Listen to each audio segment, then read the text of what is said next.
have to put in place an infrastructure, not just here at home, but globally, that allows us to see it quickly, isolate it quickly, respond to it quickly.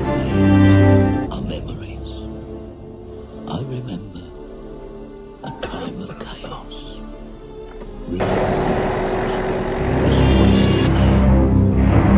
But most of all, the man we called Max.